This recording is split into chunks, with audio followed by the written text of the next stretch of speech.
So we've got 2.5 show posters. 3. Curse my head. Okay.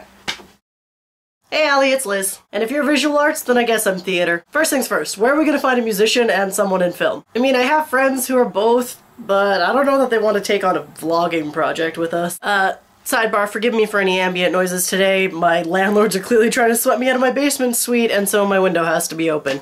Okay, so basically I'm filming this on Tuesday, but I'm actually not going to put it up until Thursday because my first day of rehearsal for the next show that I'm stage managing is that day, and that feels kind of like a nice way to start this vlog project. Allie Q decided to start my vlog by telling you why I do theater, even though I've already made a video about that. I'm gonna put it very simply, and quote one of my actors from the last show that I stage managed. Why do I do theater? Because I hate money. Or because I love it and I know my life will never be quite as good as it could be unless I'm doing theater. You know, take your pick.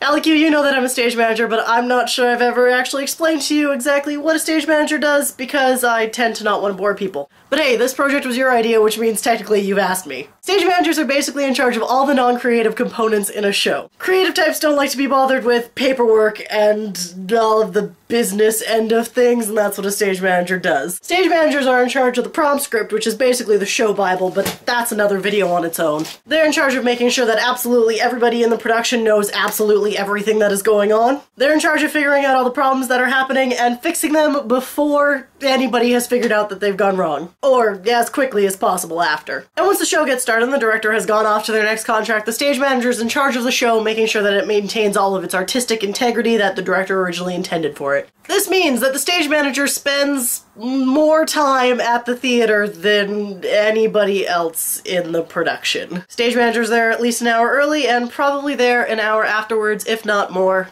And when they get home, there's paperwork to do as well. So basically, a stage manager never gets to sleep, has to concern themselves with absolutely every tiny detail of the entire production, has tons of paperwork to do, and sometimes feels a little underappreciated. So as one of my friends recently told me, I'm a stage manager because clearly I've lost my dignity and my sanity. Which I guess is fine because I've lost my dignity and sanity doing exactly what I love. So hopefully that's all you need for right now, Allison. You've actually picked a great time to start this project because I am starting 5 months of stage management jobs today. So hopefully I'll have some good stories to start this artistic conversation that we're going to be having. And seriously, if you can think of a way to find a musician or a film person, let me know because I'd be excited to get a few other people on this project as well.